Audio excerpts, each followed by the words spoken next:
لفظ کیا ہے؟ شب برات، آزادی والی رات، جہنم سے آزادی والی رات۔ اور ہمارے یار لوگوں کو اس لفظ پہ بھی بڑی پریشانی ہے، یہ کہاں سے لیا ہے لفظ شب برات؟ سوال کر دیا جاتا ہے، یہ تو کہیں ہے ہی نہیں، شب برات کا لفظ کہاں سے لیا ہے؟ پچھلے لوگوں میں کوئی اس کی رات کو بیداری نہیں کرتا تھا، کوئی جاگتا نہیں تھا، کوئی عبادت نہیں کرتا تھا، تم نے شروع کر دیا۔ ہم پر یہی الزام لگایا جاتا ہے، یہ شب رات بنا لی، اب بناتے ہیں، کھانے پکاتے ہیں، بانٹتے ہیں، عبادت کرتے ہیں، راتوں کو جاگتے ہیں۔ نہ حضور جاگا کیے، نہ صحابہ جاگا کیے۔ یار اگر تجھے پتا نہیں تو ہمارا قصور ہے یہ؟ اگر کتابیں تو نے نہیں پڑھی تو یہ ہماری غلطی ہے؟ تو پڑھ کتابیں، تجھے پتا چلے کون سا وہ بندہ ہے جس نے شب برات کو چھوڑا۔ کہاں کہاں خود سرور عالم صلی اللہ علیہ وسلم کے جو معمولات رہے ہیں وہ تو الگ بیان کیے، مگر حضور نے خود فرمایا ہے اس کا نام اس رات میں۔ ایک تو وہ فرمان ہے نا جسے اہل حدیث طبقے کے امام بھی صحیح مان گئے حدیث کو، ان اللہ لیطلع فی لیلۃ النصف من شعبان الی خلقہ فیغفر۔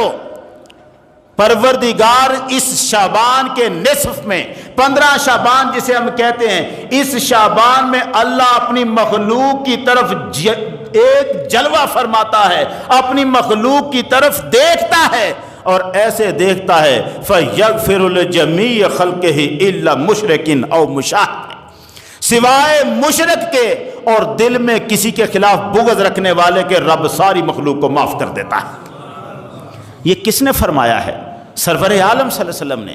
حدیث وہ ہے جسے وہ بھی صحیح مانتے ہیں جو کہتے ہیں جی اس کی فضیلت میں کوئی حدیث ہی نہیں آئی۔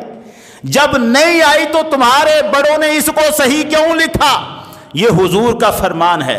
سنو، تم کہتے ہو کسی نے اس کو شب برات نہیں کہا، سرکار دو عالم کا فرمان تفسیر کبیر میں لکھا ہے، ان اللہ یقدر المقادیر لفی لیلۃ البراءۃ فاذا کان لیلۃ القدر سلمها الی اربابها۔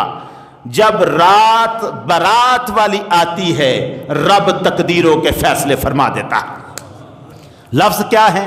ان اللہ یقدر المقادیر فی لیلۃ البراءۃ، لیلۃ البراءۃ، اللہ برات کی رات، شب برات۔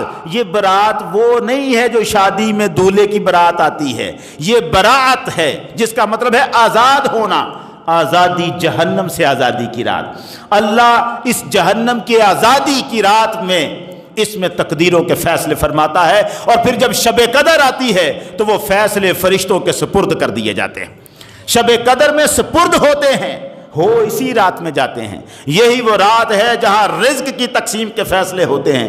یہ بتایا اس لیے جاتا ہے آج اگر رات کو فیصلے ہونے ہیں تو بیٹھ جانا جولیاں بچھا کر، مانگ لینا، اس لیے نہیں کہ بس ایک خبر دینی تھی، یہ خبر ہم تک اس لیے پہنچائی گئی ہے کہ تمہیں رزق چاہیے نا، آج مانگ لینا، آج آئے گی، جلوہ گری ہوگی، رحمتوں کی برسات ہوگی، فیصلے ہونے لگیں گے، اس وقت عرض کرنا مولا میری قسمت کا حال بھی بدل دے، میری قسمت میں بھی اپنی رحمتیں لکھ دے، اور پھر رب سے لکھوا لینا۔